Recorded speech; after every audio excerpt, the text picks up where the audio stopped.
Okay, it's that time of the week. Let's get it. Indeed. Man talk, man talk, man talk, man talk, man talk central. That's what we're doing here. 4 dudes out of the mud, now we're ruling here. We give it to you, deliver like Amazon. You're listening to Kings and Champions. No matter what we're talking about, we're gonna give it to you straight, man, no doubt. No doubt. Hey yo, we on our way to greatness. God's got our back, so chill and relax. This is Man Talk Central. Welcome back to another episode of Man Talk Central. Let's get it.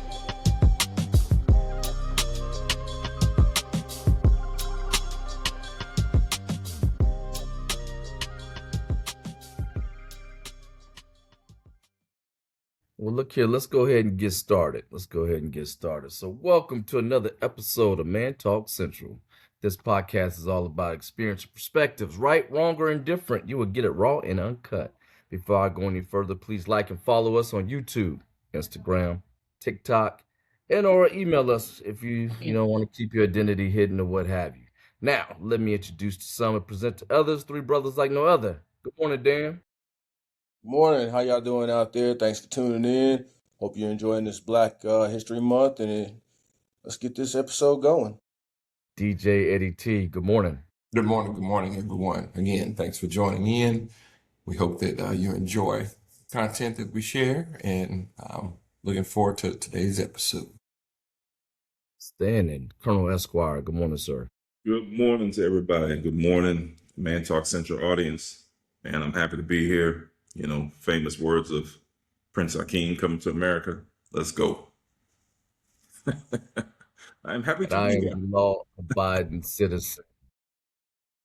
So, Man Talk family, it's Black History Month. We've talked about the Thurgood Marshall, and forgive me for the pause, but I was about to call him Thorogood Marshall, so that's good information, Colonel Esquire, and the Black Panther Party. So I know we have 2 more to cover, Carter G. Woodson and the Tulsa Race Riot.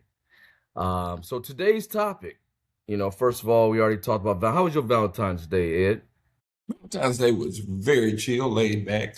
In a sense, it was just another day. My wife and I have decided that we don't need, February 14th to show each other how much we love each other. But ended up DJing a 50th class reunion that night. So it was pretty neat Valentine's Day. It was different, but it was neat. Wow, 50th class reunion? Yes, it was a high school here in Houston that had their class reunion, and they allowed me to DJ it. It was nice. Real old school, apparently. Well, I obviously got to play some old school jam, so they enjoyed themselves. How old school? You talking Motown, 50 years? Yeah. I mean, you think these people are 69, so I mean, they come out of high school, in 76, 75, 76 in that era. So they wanted a lot of, Earth, Wind, and Fire. They wanted some Gap Band. They wanted stuff like that. Oh yeah, some Maze featuring Frankie Beverly. That's the type of stuff that's what they requested on their playlist. Some blues. So it's pretty cool. Standing Gap Band, Tulsa's very own. Tulsa's very own. How was yours, Mr. Dan? Pretty chill. Me and the wife just went out and, had some dinner. First time being home in a long time, so got to enjoy it. We don't really celebrate holidays like that, kind of like y'all said, but we use every day to show we love each other. But obviously, it was one of those days where you just want to kind of relax and take a step back and appreciate the love that we have for each other. Standing, Esquire. Man. So, and let me just start off with that. So, bought some flowers for the wife. Everything was cool. I come in, apparently there's a little box of chocolate on my desk in my office. A couple hours later, my daughter comes in, upset. Dad, you didn't get me anything for Valentine's Day. Okay, my bad. You a kid in my mind. Well, you can share the flowers that I got for you. That set off a whole deal. No, I'm supposed to get something from me personally. Then, my wife was like, well, if you were going to buy her some flowers, you should just give her mine and then just not worried about me. So they got mad about sharing the gift. Next thing I know, flowers in the trash. So, lesson to everybody. If you got 15 girls in the house, you want to celebrate something, get 15 gifts for the girls. So don't take notes on what not to do from me. So As Colonel Esquire has stated, make sure all the ladies in your life are appreciated daily. And if it's on that one particular day, make sure you get individual gifts. Don't do a combined effort. Good stuff, good stuff. And like I told you guys, went out of town for a couple of days. It's real cold up here. We wanted some warm weather. It was a good little trip. Ate and drank pretty good. Back on the scene in this cold weather. And we just so happened to be up in Boston and it's still snowing. I may be going back to the location we came from last week because the brother can't handle all this cold weather. But with that, we definitely showed our love and appreciation like Ed and Dan has said. We try to do it all the time, every day, as much as we can. So I just, pass on the wisdom. Valentine's Day is every day, people. Show your loved ones that you love them. Because on that 14th, it might be a rough day. So, let me see. The topic for today is a pretty interesting one. The Teddy Bridgewater Act, allowing coaches to use personal funds to assist players. Now, I know it hasn't passed. I believe it's going to the House of Representatives in Florida. If they pass it, then it goes to Governor DeSantis for his approval. But I'm gonna let Colonel Esquire start off with it because I know he'll give us some legal pieces to it. Colonel Esquire. all right. Well, this act is pretty silly to me because obviously the people who, he got in trouble. He shouldn't have gotten in trouble first and foremost. He should not have gotten in trouble. And I'm the last person to try to, say that there's race involved or whatever, but it has to be. And here's why. So and I'm sure DJ ADT can relate to this because he's got a family member that works with the school. But if a coach is helping a kid, that's typically because that kid needs help. And it's not just, a big recruiting effort. A lot of times these kids, particularly coaches, or like in my case, when I was with JRTC, a lot of these kids, if they don't go to school, they're not going to eat. A lot of times the kids that were in my program, we pass out uniforms and equipment and stuff like that. A lot of times, we typically have a set day to wear the uniform. But a lot of times they wear the uniform just because that's part of their wardrobe, because they're not getting fed at home. They're not getting clothed at home. In Kansas and Missouri or whatever, it snows a lot. So a lot of kids join the program just to get some boots so they can get to school.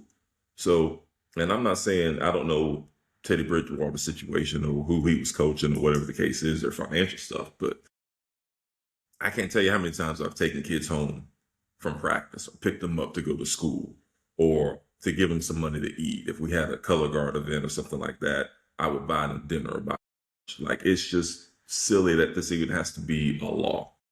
And granted, I know that you can't put yourself in situations like I would always safeguard myself. I wouldn't I wouldn't have young girls in the car with me by myself on the way home. Or I always make sure I'd have another male student or whatever. I would put safeguards in like that. But if you're not, as a coach or school faculty person, if you're not participating in that kid's life, then you're probably not doing much teaching at all. Because teaching is more than just sitting in front of a bunch of students in the classroom and sharing stuff out of curriculum. It's mentorship. You see what I'm saying? And a lot of times these kids look up to you as a father figure, as a mother figure, or whatever, because there's something lacking at home, and a lot of times, I can't tell you how many times parents have come to me and said, oh my God, Colonel Gibson, I can't believe that, my son is doing this and doing that. And a lot of times as parents, we know, we're the dumbest people in the world when it comes to our kids think of us, but then somebody else down the street or somebody else at their school will say the same thing, and then the light bulb comes in. So I said all that to say this. So legally, I can understand why he got suspended. And it was probably somebody, I mean, I don't know the story, but I can just assume that it was probably somebody that he was whooping up on, another rival coach or another rival school. And then they reported him, and then they investigated and realized he was probably spending more money. They probably deemed it, his relationship with the kids he was coaching, as inappropriate. And then they suspended him, because again, you have to safeguard your kids, and all the things going on with, child molestation and abuse and teachers taking advantage of kids. Okay, I can see why you'd want to investigate the situation. But once you investigate the situation and realize that he's just trying to provide some benefits to the kids, give him a slap on the wrist or be like, hey, just kind of watch yourself. You can't spend all this money. And the fact that the limit is $15,000, I mean, really? Like, okay, who was going to spend $15,000 on a kid? If you were worried about like recruiting efforts and trying to pay people to come to your school, you're not going to set that high of a limit. So somebody who in the legislature had some common sense, or they've worked in the school, because they know that these kids out here are struggling. You know what I'm saying? And so, from a legal perspective, I understand why you may need the law, but from a practical perspective, I think it's silly. I think he shouldn't have been suspended, and I'm glad that, there's going to be measures put in place. But if you work in a school, or even know someone that works in the school, you're probably going to be helping that kid. You know what I'm saying? So this law was really interesting to me. It was I was surprised and offended that the guy got suspended. Because, again, you penalize the guy for doing what we all should be doing. What's the old saying? It takes a village to raise a kid. He's doing his part as part of that village, and you're penalizing him for it. So I know I went off a little bit, but yeah, that was crazy to me. Oh, great. And we're talking about the Northwestern Miami High School. And I'm going to give you guys a couple of facts. I don't know if you knew this, DJ Eddie T, but Mel Bratton, your college player that you like, he graduated from that school. I will say that it was his first year being a head coach, and they won the state championship. The median income households like between $52,000 to $58,000. The population is like 90% Black, 9% Hispanic, 1% white. And I lived close to that area when I lived in Miami, Florida. I went to Norland. I went to Norland Junior High, which if I would have stayed, would have went to Norland Senior High, which is a rival to that particular school. And living in that area, very familiar with the school lunch program, things of that nature. And sometimes schools don't have enough to feed all the kids that go to the school. So, and if I remember correctly, Ephraim, how many times did Coach Handy drop us off? We jump in the back of that red truck, and he would drive us, to our little bus stop or what have you, right? Oh my God, that's wrong. So, but I just want to throw a couple stats out there. I'm going to go to you, DJ Eddie T.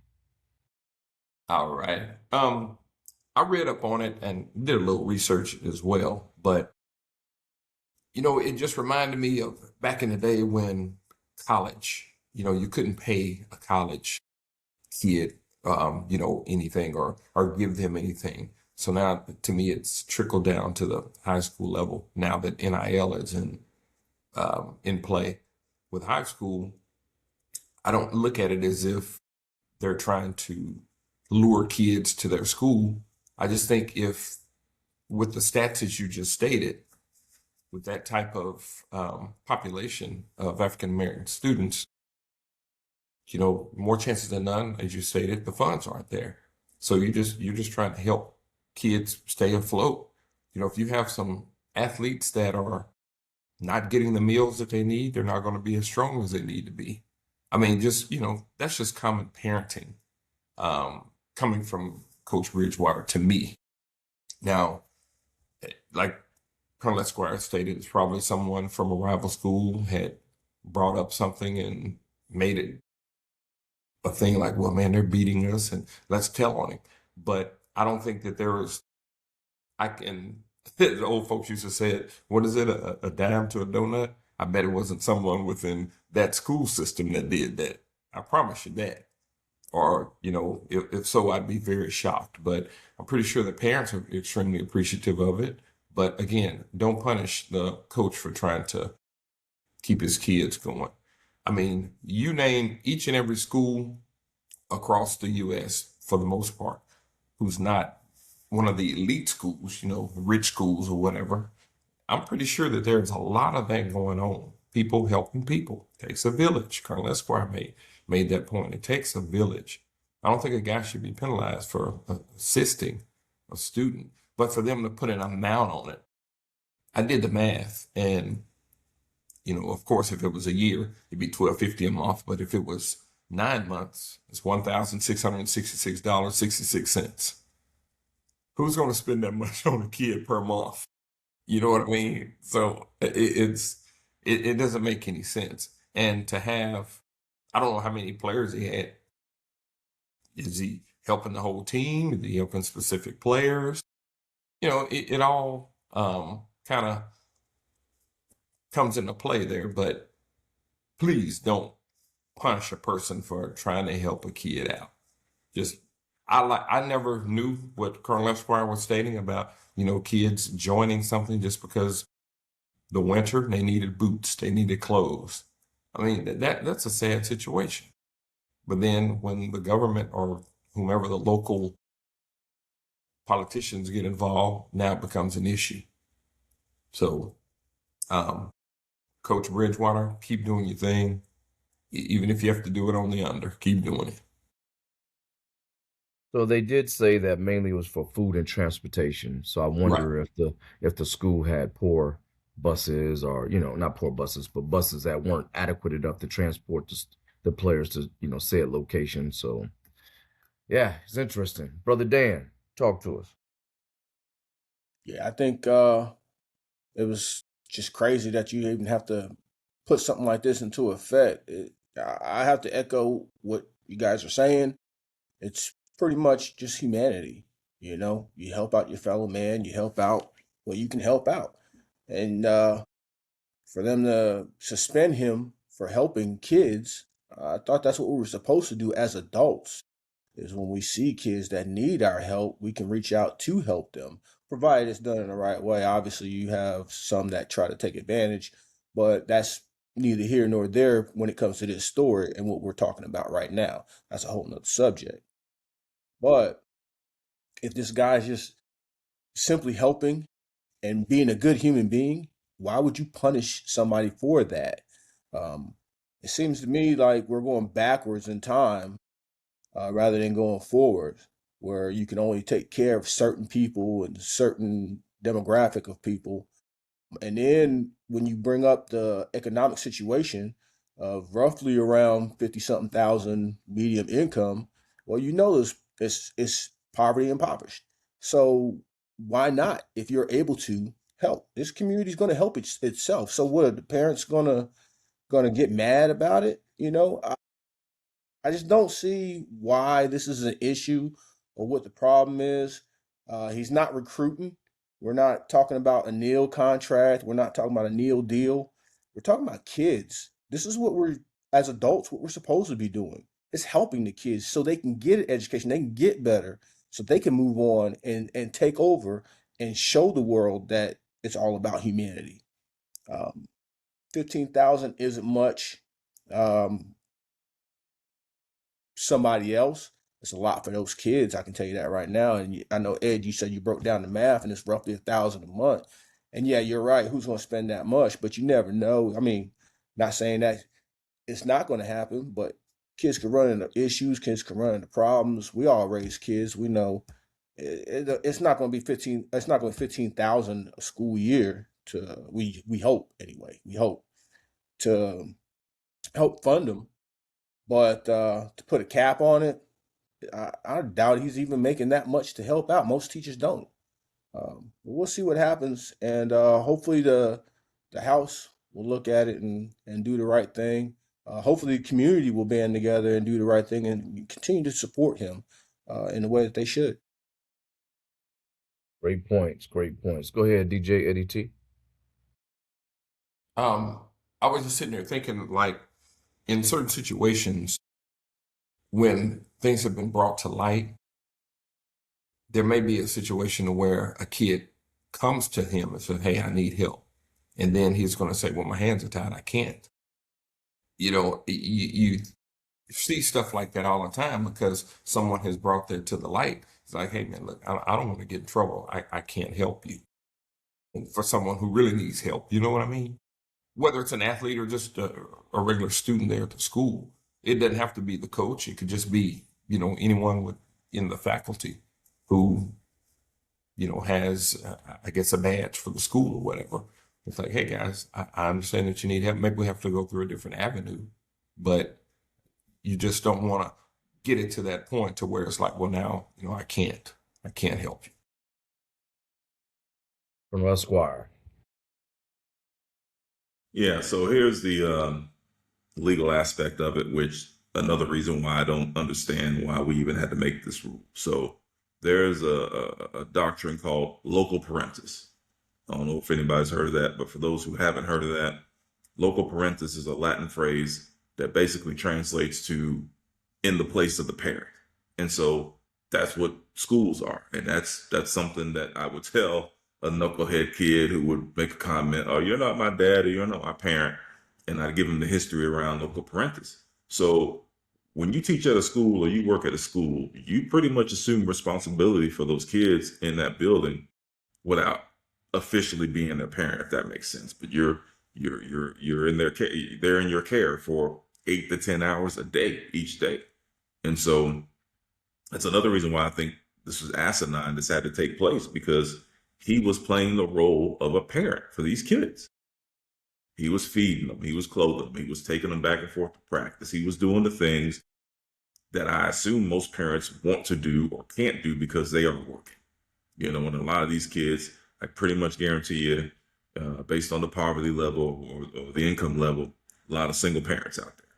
So, these kids are going to be unattended for the most part of the day. They probably needed and appreciated a male role model. And then you're penalizing this guy because he's pretty much doing what the state told him that he was, which was part of local parentis. So I just think it's crazy. I mean, I'm glad the law is going to be passed, or at least being presented to be passed. But, Teddy Bridgewater is just one example of thousands of coaches and teachers across the country helping kids because they see potential, they see a future, and they know if they don't help this kid, he or she's probably not going to eat, or probably going to be in the streets, as opposed to being in that school hanging out with them. So, DJ Eddie T. They brought up a point, kind of going back to what we spoke about a couple of weeks ago about the student walkout protest, with what Colonel Esquire stated about local parentis? Local parentis. My wife was sharing with me that the teachers are responsible for the kids, like he stated. But when you have a mass walking out, how do you, at that point, it's nothing that you can really do. I didn't mean to switch subjects, but it just made me think about, what the law that's in place, or the I don't know what it's considered, Colonel Esquire, the act or when you sign your teacher contract. What's it considered? The local parentis? What is that? well, that's just a formal, a general doctrine that each state has, each educational whatever. It's just implied, basically. Right. Because she was sharing with me, she said, well, we're responsible for the kids. And my thing was, well, if they're all walking out, you can't stop that. You only have, say, 60 teachers and you have 3,000 students. I mean, how are you going to stop them? But anyway, that was a different thing. But they want you to take care of them, but then they don't want you to take care of them. That was my whole point. What's crazy is, like, I echo all of the comments that have been stated here. But what's crazy is everybody always talks about giving back, right? Like, you grow up in this town, you go off and do big things. And then a lot of times people go off and do other things. But he decided to come back home and take care of the community in which raised him. Right. And, I'm not saying, let's say it was illegal. I mean, I would think that, hey, he's helping this kid out. Because how many times have we heard? I remember back when Triple Goose was like a big thing, like up in the Northeastern, like in New York, kids would get jacked for their jackets because they didn't have, right? But you have somebody in a community, in the school systems that's trying to make sure that, the playing field is kind of level for lack of better words. But yeah, it's a sad situation, but I'm glad. I believe it's Senator Sherwin Jones is the one who pushed it. So I'm just glad that they saw it, and hey, they're gonna make it a law. But on that same token, I wonder if Governor DeSantis, if he shoots it down, if he doesn't sign it into law, what will it say then? Any comments?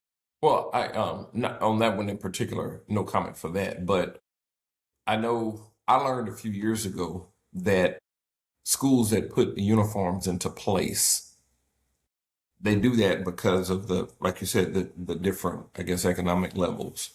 They want all the kids to be on the same playing field.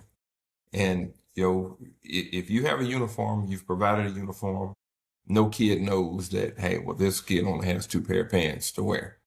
Or this kid has a full wardrobe and has a designer. They don't know the difference. So I like that part of it, but it just made me think of that when you made that comment. Dan? Yeah, that goes to what you were saying about the uniforms. At first, I was kind of against that. I'm not gonna lie. My kids had to wear uniforms. Originally, they didn't. Then the school went to them wearing uniforms. I was like, well, I'm in the military. I'm already wearing a uniform. It takes away from their individuality.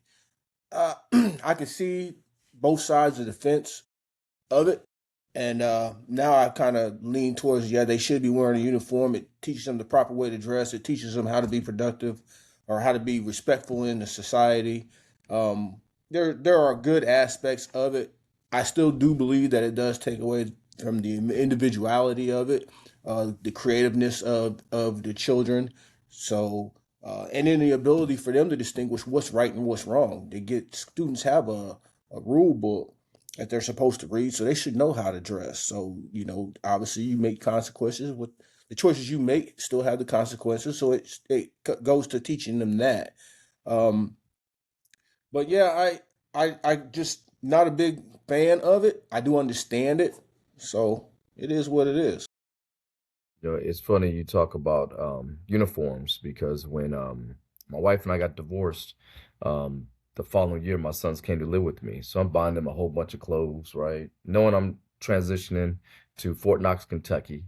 Didn't know if I was going to live on post or off post, but just so happened I ended up living on post. And I go and enroll them in school. I thought I spent countless amount of money on clothes. And they said, "Oh, we have a strict dress code. And these are the clothes that you can buy." It was like only 4 color shirts, 4 color pants, and you had to go to either Walmart to pick everything up. And I was like, dang, I done spent all my money on just regular clothes, day-to-day clothes. But at the end of the day, initially I was in private school from first to sixth grade. And so that's all I wore was a uniform. I didn't really think anything about it. Granted, I was too young, I was a kid, but I just hated wearing that scratchy sweater. I was like, man, I wish we could get something else. It was just scratchy. But we all look the same, right? It's something about the uniformity. It's something about, to your point, Dan, I understand the individual piece.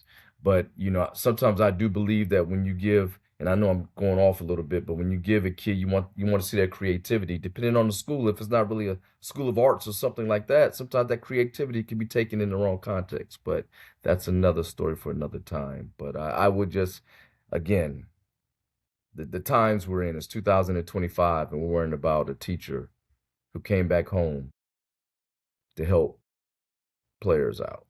It's funny to me. It's crazy. Man, it feels good to be doing this again. Reliving the days of my youth. I haven't had this much fun in a long time. Colonel Esquire. Also go by GIBSON. F from G on the mic. It goes 1, 2, uno, toast. If I ain't the best man, I gotta be close. Best thing since sliced bread, I gotta be toast. I'm a soldier, always guard the limits of my post. Yep, Man Talk Central. I'm one of your hosts. I'm on point, precise with the poetry and prose, making that grade like it's the end of the semester. I'm the crown flow, always under the weather, but I don't need a booster shot. I like my bar six, so the music's hot. Delivering the kill shot, coup de grace.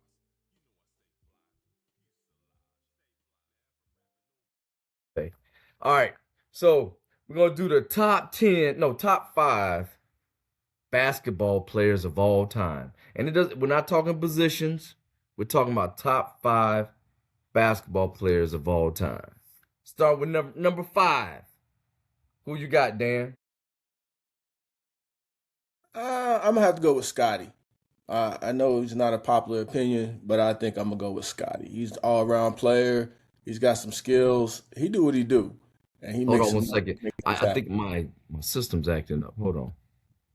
All All right, right, so I so said can, Scotty. can y'all hear me? Can Oh, y'all hear Scotty me? Pippen. He gotta be in the top 5, man. You know, he was literally the backbone. Like I said, growing up, I wasn't a Jordan fan, but I can appreciate greatness, and I can Okay. appreciate what Scotty brought to that team, and being the jack of all trades that he was to assist and help out the great man. Who would be your number 4? Honestly, number 4, I'm gonna have to go with Kemp. Okay. There's no doubt in my mind that Kemp is above Scotty. You slice it any way you want. We talked about this in the episodes before, where we had the Olympics and stuff. how I felt about that, and I still think that Kemp. I'm still not happy about that years and years later. But yeah, I'm gonna go with him. Okay. Who's your number 3? They're gonna be mad because I left LeBron off of this thing, but I'm gonna go with Dr. J. Was number Okay. 3. He was Okay. number Number 2? number 2. Number 2 is gonna be Kobe, and then obviously number 1 is MJ. You can call it what you want, call it flavored water, call it drinking the Kool-Aid, however you want to slice it. I'm gonna go that route. And don't get me wrong, we had great players like Wilt, Elgin Baylor, and all them. Yeah, they were good. I don't think they were to the caliber of those top 5. And those are just the top 5 off my head. Obviously, this list is subject to change due to rules and conditions. Got you. You know All what I right. mean? Just throw it off. All right, DJ Eddie T. Who you got? Man, you pull that one out the hat, bro. I have to think. It's like off the dome. I'm gonna say my number 5 would be Ewing. I enjoy watching him play. Obviously through high school, between Colonel Esquire and we kind of, I know we didn't play center, but it was something similar to center, high and low post. So I enjoyed watching Ewing play for sure. He was a beast. I enjoyed watching him at Georgetown. So I'd say he was my number 5. Number 4, of course, Magic. Magic could be anywhere in there. My number 3 would be J Kidd, definitely in there. Number 2, Iverson. He was just again. I was a Georgetown fan. I enjoyed John Thompson. So I'm not gonna put Alonzo Mourning or Dikembe in my top 5, but I enjoyed watching Big East basketball and watching Georgetown. And my number 1, of course, would be Jordan. It could be a tie between him and Kobe, but those are mine just off the top of my head. I know I'm skipping over a bunch of players, but you're looking at a lot of different positions, as I stated a couple of weeks ago. But yeah, those would be mine. Okay. Outstanding. G Money, Colonel Esquire. Okay, I'm gonna actually give you 2 lists because Nope, just one. you Nope. started out Nope. who are your Just one. favorite players, but then everybody y'all listed is like the greatest or top. You know what I'm saying? So No. my Only one favorite list. players are not necessarily who I would put in my top 5. So my favorite players, you know what I mean? Dr. Julius Erving, all right? George Gervin, Iceman. Love the way he plays, smoothest guy. You know what I'm saying? The finger roll. Bernard King, New York Knicks, blue and orange, everything. My man. I hate the fact that, he was plagued with injuries, nasty knee injury, but he still came back and then still had a very competitive, decent career. But he was smooth with it. He was what made me become a Knicks fan to begin with. Bernard King, right? AI. See what I'm saying? Allen Iverson, before Steph Curry, before Kyrie, it was AI, right? And then my favorite big man of all time. Now, I love Patrick Ewing, but hey, my favorite big man of all time, Hakeem the Dream Olajuwon. That dude, his footwork was impeccable. He was schooling cats. He was doing his thing. But with that being said, I understand and recognize that those predominantly are not going to be considered like top 5 greatest of all time. All right. So my top 5 based on actual facts, objectively, not marketing, not brainwashing. I'm just gonna put my top 5, and you know what? I'm gonna be a coward. I'm not even gonna rank them. I'm just gonna give you 5 of the greatest players of all time. Kareem Abdul-Jabbar,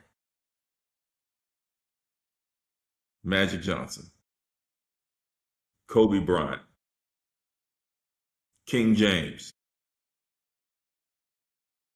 Michael Jordan. No You doubt. got a No Lakers fan. doubt. Got 4 Lakers on there and then there 1 Bull. I know, Like right? you said, marketing wasn't involved. Why LBJ in there? You know. So, I mean, everybody has stated some great players, right? And they're all great in their own right. But my top 5, number 5 is Shaq, right? I got to give Shaq the nod for the simple fact that dude was very dominant. Although the dream shook him up, shook the worlds. Shaq is, I mean, Shaq was a beast, right? Number 4, I put the dream because you can't have Shaq without the dream. Then I put Tim Duncan. This is my number 3, Mr. Fundamental. I don't think anybody used the backboard as nice as that brother right there. I mean, he 3-pointers off the backboard, free throws off the backboard. I mean, good Lord. Number 2, my man, the late great Bean, Kobe. And then, of course, number 1 I have is MJ. I'm not hating on LeBron. LeBron, to be totally honest, is no, I'm not hating on him. He ain't hitting. But if like, what is LeBron? LeBron's a shooting guard, right? Or is he a point guard? Or is he just a point forward? What is LeBron? A I think bully. most people consider him a point forward, right? He's a bully. Yeah. That's what he is. So if we had to give point forwards, right, I would give LeBron number 1, Scottie Pippen would be number 2 to me if we had a point forward. But I think some people look at Scottie as a number 3. They don't look at him as well, he's a small one. That is a forward. A lot of times they look at him. He's kind of mixed, but Scottie can cover it. I don't know a person that can play guard all 5 positions. LeBron's not doing that. I just give LeBron because of his longevity and everything that he's done, right? But yeah, LeBron's not doing that anymore because he's old, but he was doing that when he first started. yeah, the first 3 years, I got it. It's all You trying to prove a point? Yeah, the consistency that he has is the fact that he's able to play. He invests in his body, right, and he's able to play. Speaking of which, let's talk about this load management piece. Have y'all been following that? That's funny. I was just about to say that because that's why LeBron could play for so long, because it is load management. Don't get me wrong. He's a phenomenal athlete. He's in great, tremendous shape. But load management plays a big part of it. You listen to how these guys talk, and they will not play a full season, most of them anyway. And then they want to be considered the greatest. Well, some of the people that you are being considered the greatest are playing a full season and not missing any games unless they're injured. And that's why a lot of people revert back to people like Kevin Garnett, or all them other guys back then who were nothing but warriors day in, day out, didn't practice load management. And nowadays we have this load management and these players are wanting to be considered the great when you didn't even play a full season. You only played half a season. How are you so great this year? Somebody was talking about that the other day, got upset because a lot of the members didn't play. So I didn't even think that it even had a name for it, but other than, our podcast here, load management. I never heard of that, but I think that it's crazy that you're getting paid that much money and you can't play a full season. And I'll be honest, my own personal opinion, I don't think LeBron started. I personally think it started with Kawhi around that time because he was doing that when he was with the Spurs. But everybody else kind of jumped on the bandwagon, and yeah, LeBron's up front, center. I get it, all that, but I gotta give him credit. I don't think he started it. I think he just made it more popular. But to your point, ADT, making all that money and you want to sit out 20 games? And this is the thing, right? It's really not about how much money they make. It's about the people who don't make that money that buy these tickets and they want to go see LeBron play, or they want to go see Anthony Davis, or they want to go see XYZ, and they sit out, right? So now I done invested my whole check, taking my 18 kids and sitting in the front row so they can see somebody and they're in street clothes. Well, if you got 18 kids, you need to get in touch with Teddy Bridgewater so he can help you pay for some of them tickets. Because that That's true. And if they sit in street clothes, y'all go and watch Anthony Davis? Hey, I just go to the nearest hospital. What Barkley call him, street clothes Davis? Yeah. Hall of Fame Davis. Yeah. Well, look, I don't disagree with any of that stuff. Like, I don't disagree with the load management part. I think, if anything, I think the older players, back in our day with MJ, on Kemp, Patrick Ewing, Hakeem, that's the generation of players that needed load management because they was clubbing, smoking, drinking at the casino. Like, they wasn't even trying to take care of their bodies at all, and still coming in and playing, at a minimum 70 games per season. So I don't disagree with you there. I mean, I think you either need to make them play, or I'd even be cool with you shortening the season. Shorten the season if people are worried about injuries and all that kind of stuff, preserving your bodies, and shorten the season. I think so. I got no issue with that. So I agree with you on the load management. But I think, personally, people like LeBron, people like Kevin Durant, I think where they get knocked as far as their legacy, to me, I could be wrong, but when they go from team to team. And to me, that makes no sense to me. Sports is the only genre or area where you get penalized for switching teams. And I am totally against you trying to force your way out of the contract, right? But, for example, if a team trades a player, it's all good. But if you force yourself out of the contract, it's bad, right? When you're violating the terms of the contract. Okay, it is what it is. But if you sit there and you fulfill the terms of your contract, if you're there throughout the term of your contract and you decide to go somewhere else, why are you criticized for that? So, in essence, I need to apologize to Dan, because when we were 16, I told him to come, sling chicken with me at Kentucky Fried Chicken. You know what I'm saying? He was at McDonald's. So is Dan not the greatest of all time? Is that a knock on his legacy because he went to go sling chicken with me? You see what I'm saying? That's stupid. He was the greatest fry maker, though. Yo, them biscuits, boy, I tell you. He was the greatest fry maker, so why you want to pull him off the podium? That's what I'm saying. Okay, hey, I apologize, Dan, to the world, because I took you away. I knocked, you know what I'm saying? That just is dumb. We have all made career changes because we thought that was out of the McDonald's management program. How dare you? Ruined my legacy, man. I was should have been a regional manager. 18 stores, not 18 kids, 18 stores. That's what I'm saying. Yeah. So, we penalize these players for trying to chase greatness, right? And got it. We grew up in a generation where you stick with a team and you want to do that. I mean, but that's silly. We've all played pickup ball. We didn't say, oh, I'm gonna stay with this team because I want to beat those guys. No, if we lost the game and then the team that kept winning and staying on the court, hey, we need one. Hey, come on out. You didn't deny it. You went there and played with the team that was winning because you want to stay on the court. So I'm just saying, I think people just are kind of over the top and ridiculous because somebody They crucify Kevin, and I understand Kevin Durant's a totally different situation, but by and large, you crucify a guy for trying to chase greatness or trying to do what's best, but he's fulfilling his terms of the contract. Why is it okay for a team to kind of dispose of you whenever they want to, but yet you as a player can't control your own destiny? Dan? No, I kind of agree with you to a certain extent. I look at it like this. Yeah, Kevin Durant, he's a whole different ball game. With your boy LBJ, that whole conference of I'm taking my talents to South Beach. Come on, stop. First of all, second of all, if you fulfilled your contract and you move on, I get it. That's move on. And yes, it is wrong. So I do agree with you on that. And you should have left me at McDonald's. Now you ruined my legacy as a friend. I'm just playing around. But anyway, real talk.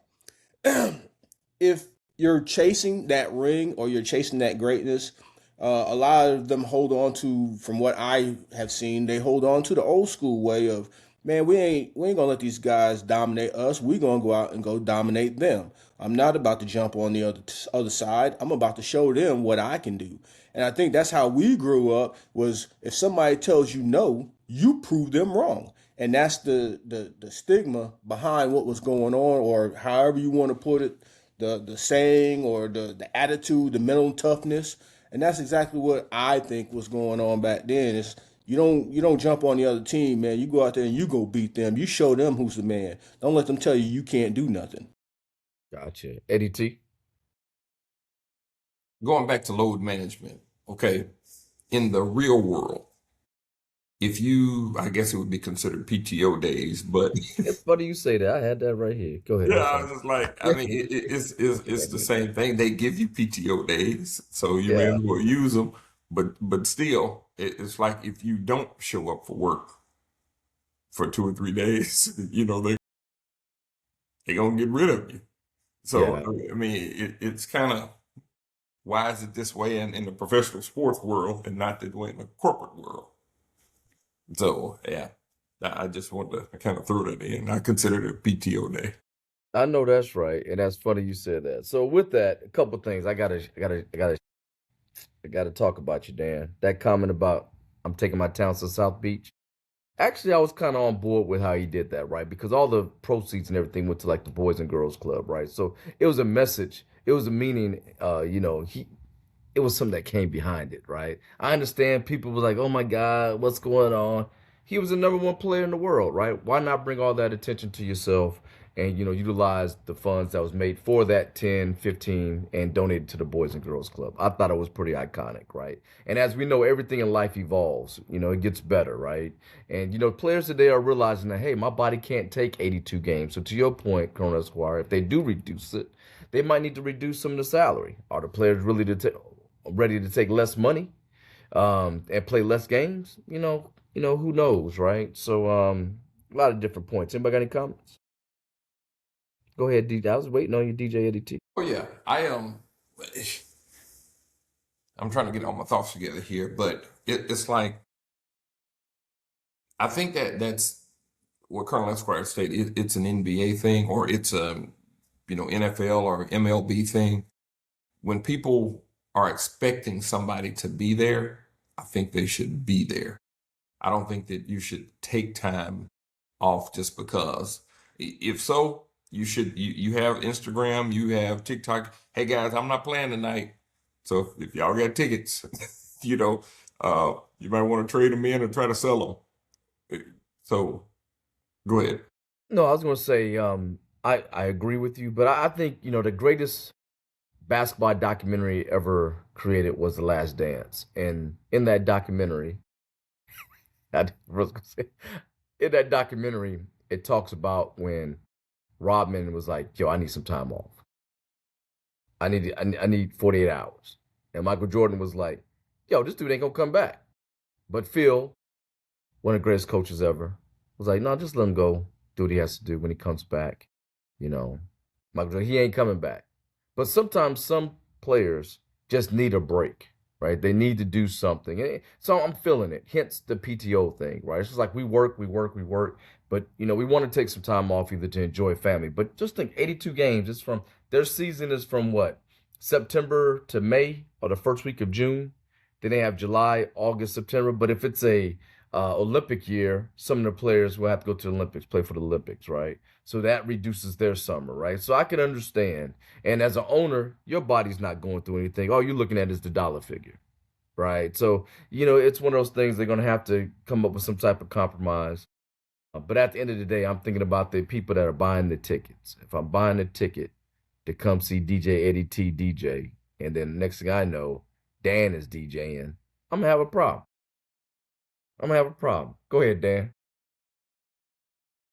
First of all, if you see me DJing, that's going to be a real problem. Exactly. Let's just get that out of the Got, way. got your iTunes. Exactly. You know what I mean? That ain't happening. But no, real talk. I get it that you got things that go on. We all have lives outside of what we do at work. But I think where the real problem is, and as an average fan that buys tickets, when you go to that game and you see that player sitting on the sideline and there's nothing wrong with him. Now, if you're going to do load management, don't be at the game, bro, because it's a bad look. At least that's my personal opinion. It's a bad look. I'm looking down there. I bought tickets to come see this superstar, and he's sitting on the sideline and ain't nothing wrong with him. He just don't feel like playing tonight. At least, you want to support the team, do it from wherever, the hotel room or whatever. But if you're sitting on the sideline, you're perfectly healthy. Now, I personally would have an issue with that. So I could see where people would have an issue with that. And the South Beach comment, man, no. Hey, let me mute you. Hold on. But hey, if you're gonna be on the sidelines in street clothes, go up to the VIP suite and sign some autographs. Yeah, Do something like that's that. I beneficial. get it. I'm Something with you. productive, I'm but, with you. but don't be sitting on the sideline just watching the team and like you an average fan. You know what I mean? I And don't waving I, the I don't towel get every once down in a with while. that. You gotta wave that towel. That's what they do. Yeah. They over there in their Gucci suit and waving towel. So You know what's you pay all crazy? that ticket prices to see somebody in a Gucci suit waving towels. You know what I mean? I might as well go to a Yeah. concert. But I gotta reverse rewind the clock a little bit. When we was talking about favorite players, one player that nobody mentioned, Charles Barkley. Nobody You know, mentioned Charles Barkley. I'm glad you mentioned that. And I'm glad, yes, because again, people like you It who sounds personal. judge conveniently greatness off championships. Is Charles Barkley not a great player? His legacy is tarnished by a lot of people because he didn't win a chip. Patrick Ewing, he didn't win a chip. See what I'm saying?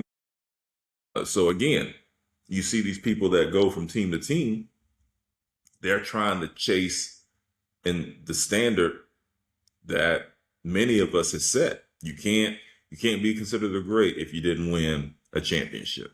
So again, why are we knocking these players from going from team to team? Especially when, again, it's a segue into LeBron.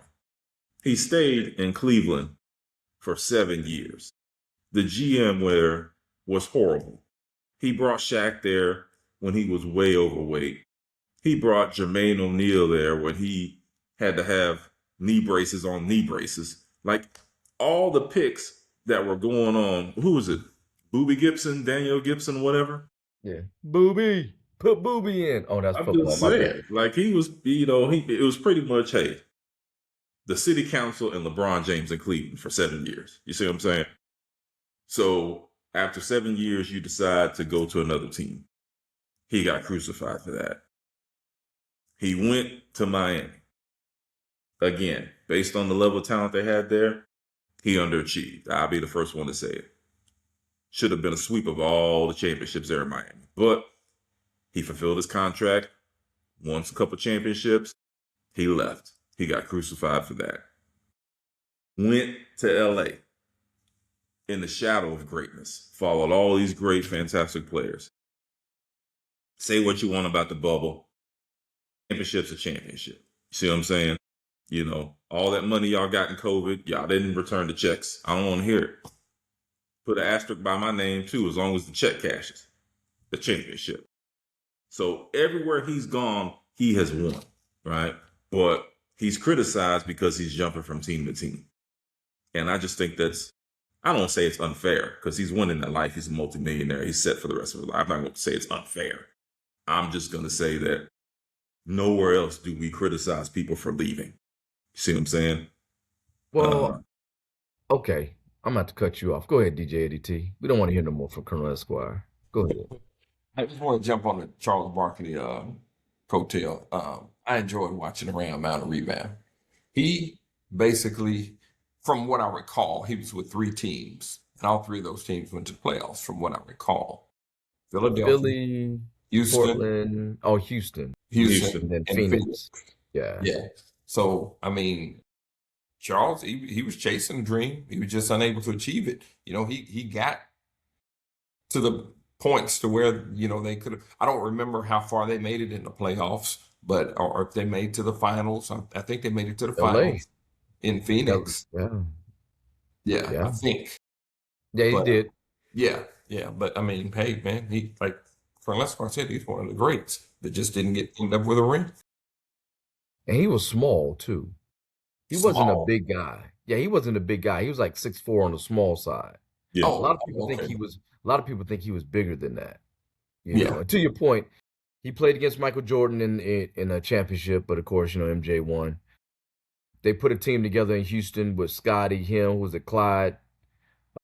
But I think they made it to the conference finals, but then they ran up against LA, Shaq and Kobe. Right. That wasn't going to happen. Right. So, he tried. He tried. But to LeBron's, I can see him leaving Cleveland at 7 years. I can see that, right? Going somewhere else. And then plus, this is the age where, if we all played in the NBA and we all were free agents and we can negotiate to go to a really nice location and play, why wouldn't you? Right. But D Wade was the guy there. It wasn't LeBron. D Wade kind of gave that title over to LeBron, right? Because like, you got to play. This is your team. This is our team. Right. But then when he left to go back to Cleveland, I thought it was very noble. And he brought a chip there. Got to give him credit for it. But when he came back, he had championship prowess, right? He's like, okay, I can demand certain things now.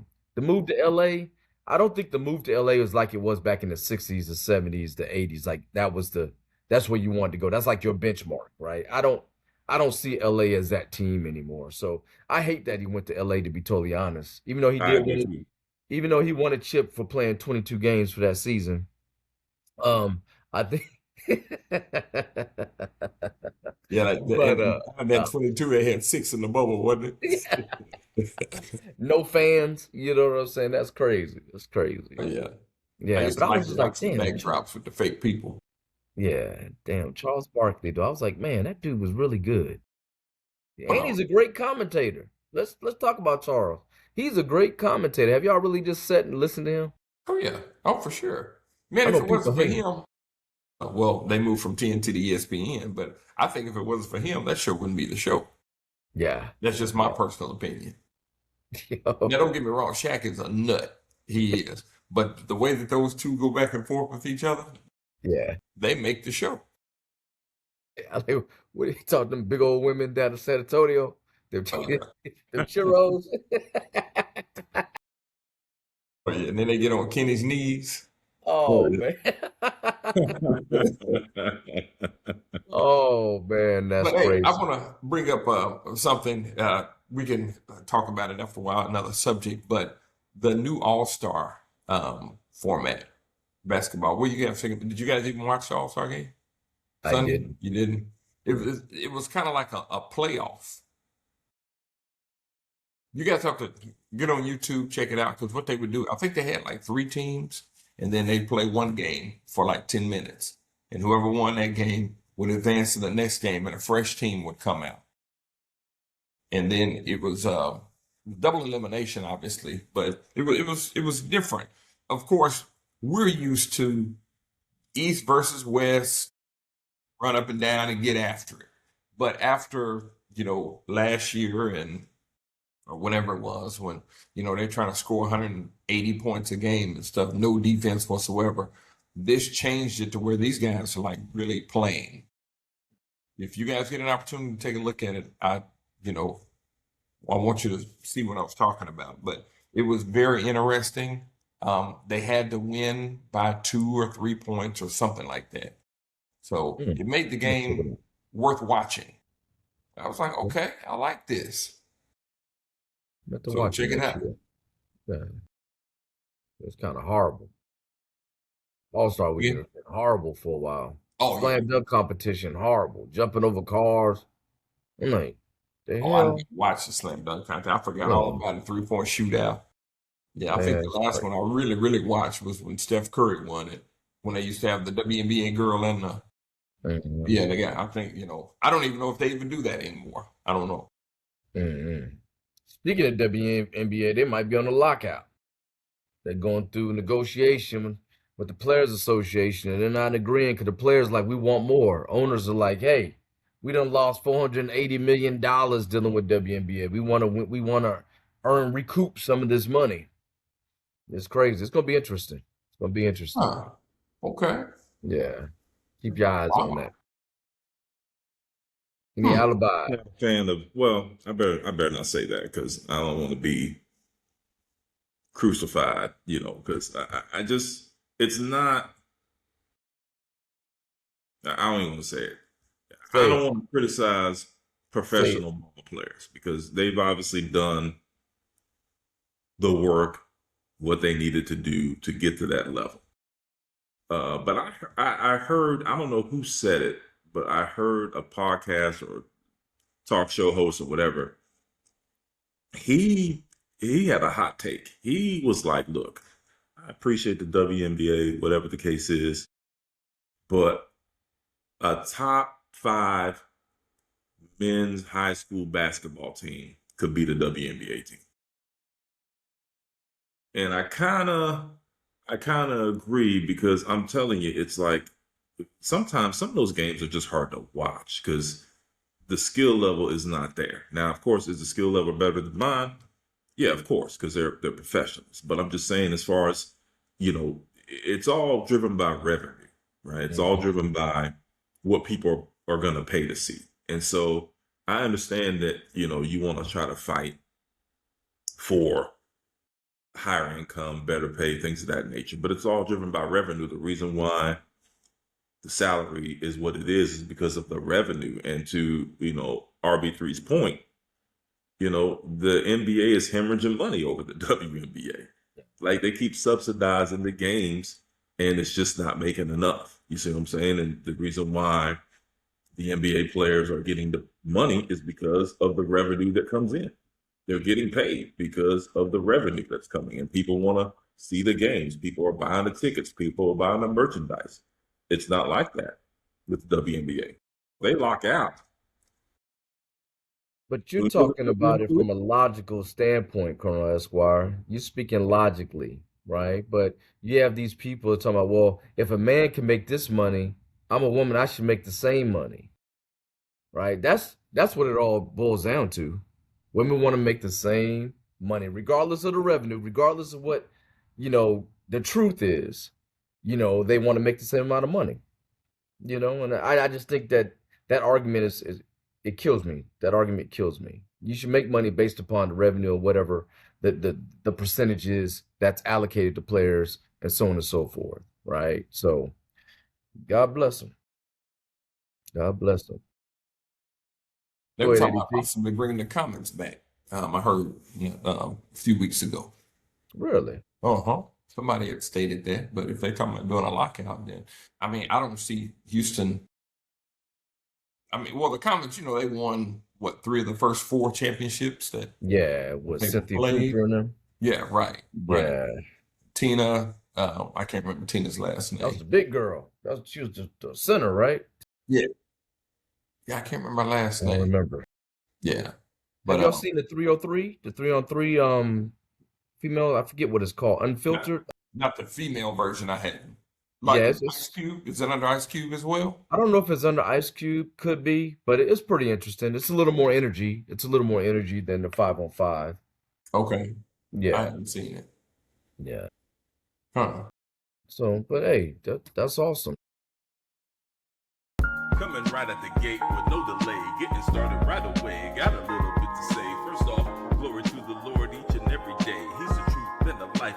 He's the only way. He's the potter, I'm the clay. What more can I say? Need to get him in your life. Hurry up, I'm the late. Getting that out of the way. Now we go on with our day. Gonna keep giving you bars, cause you know my resume. Treat the music like a crime, I'm a predicate. Cause I be murdering beats with the nouns, verbs, and the predicates. Hard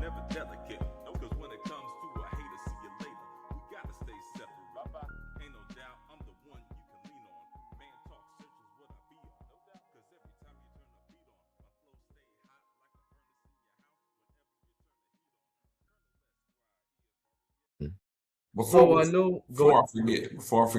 forget, I want to make sure I wish Colonel Esquire a very happy birthday tomorrow.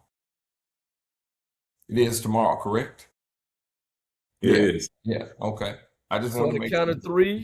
of three, everybody, we need to sing happy birthday. 1, 2, 3. Happy birthday Birthday to to you. you. Happy Happy birthday birthday to you. to you.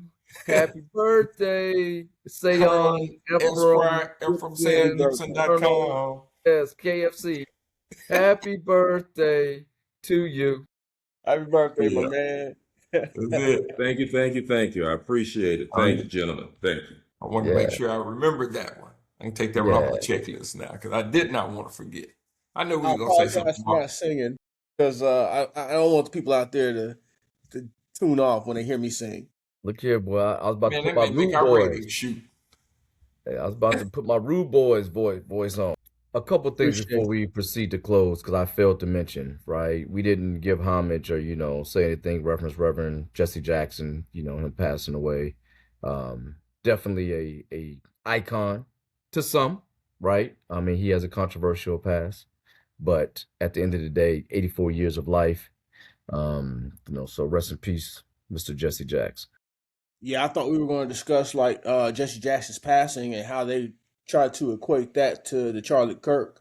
You know what I mean? How Charlie Kirk was more important than Jesse Jackson, stuff like that. That's what I thought we were going to come across this week. Because y'all know they was making a big deal about Charlie Kirk and then Jesse Jackson going there. They like, whatever, dude. Well, you are one of the two to come up with topics for the week, so you could have just put it in the chat, young man. Hey, man, you do what you do, man. I'm just riding the wave, you know what I mean? I'm just Nah, I happy to got be you. here.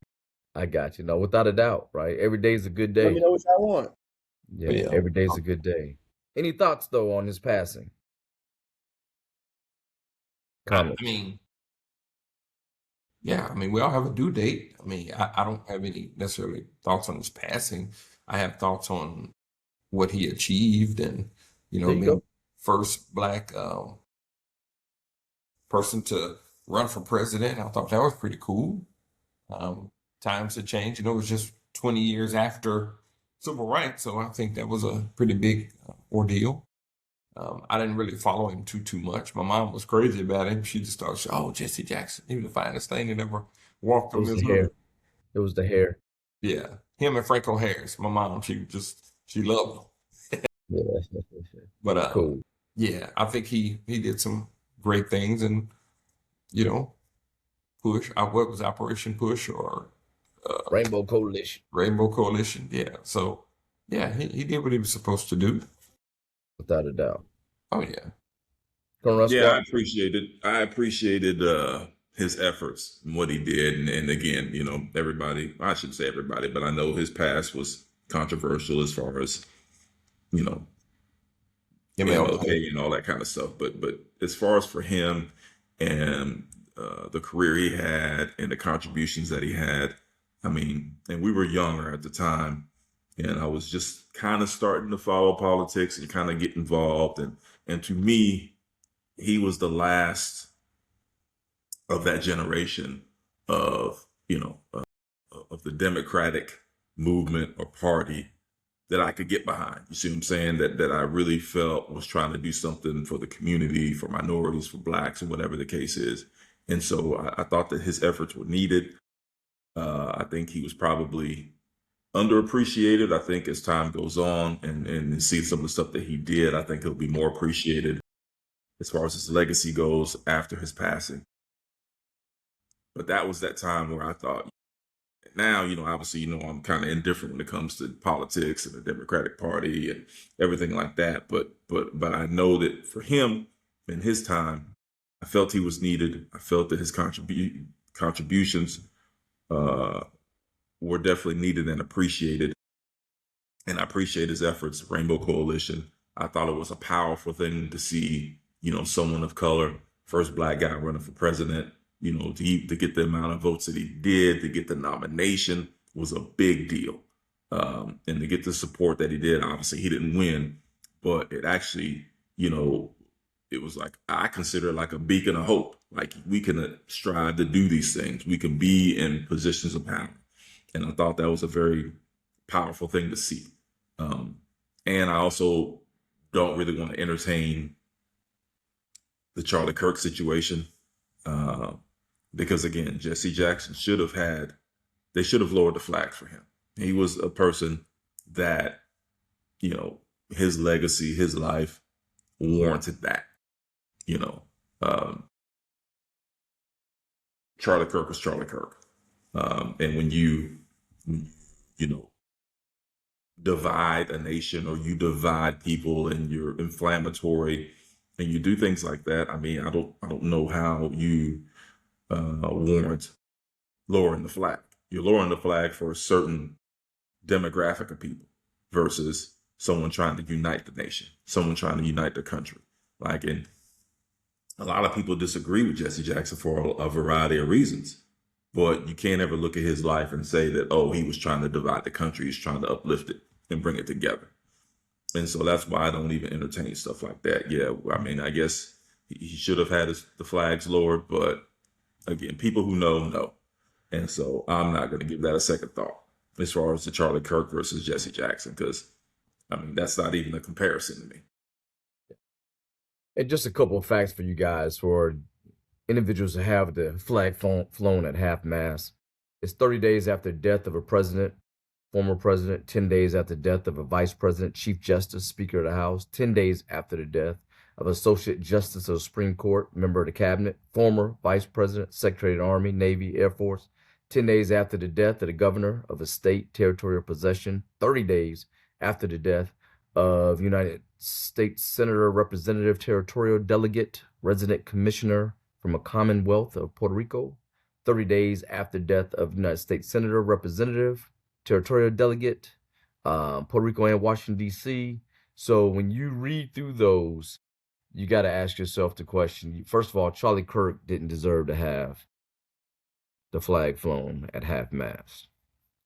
There is conversation, should be conversation for Reverend Jesse Jackson because he did make an impact on society. Just, Dan, did you have any comments? No, I totally agree with you guys. There needs to be a conversation had about that flag being lowered for him. Charlie Kirk, I don't want to get us canceled, but that's a conversation for offline. Not a big fan. Not doing that. Not going there. But Jesse Jackson was definitely underappreciated.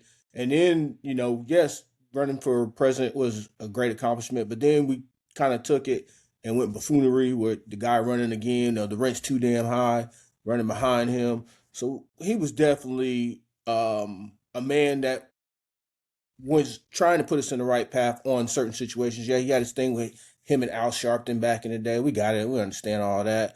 But I think his legacy will be pretty interesting to see if they start doing something behind the scenes of what he was really into.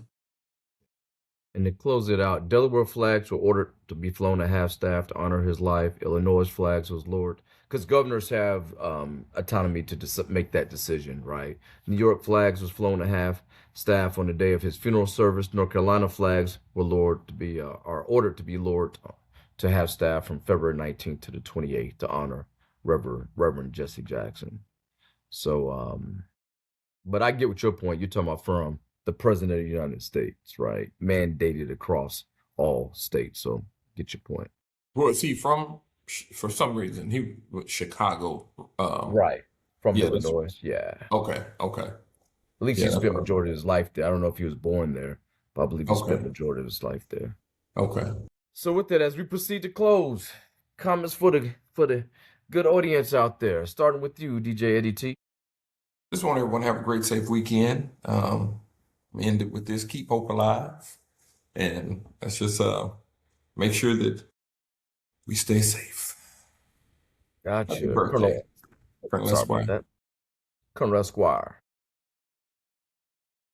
Everybody be safe out there. Appreciate you tuning in. Man, I'm dating myself. Do they tune in anymore? Thank you for watching. Thank you for listening. Looking forward to hanging out with everybody next week. Dang.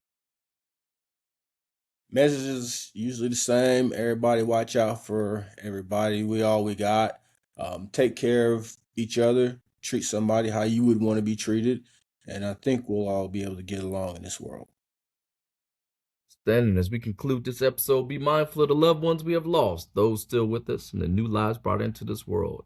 Remember, we have more days behind us than we do in front of us. So be kind, be thoughtful, or be an ass. Whatever you decide to do, be good at it. Please hit the subscribe button and post your comments. We thank each of you for your support. Continue to spread the seeds of love and respect. Until next time, we the four brothers from down under saying peace.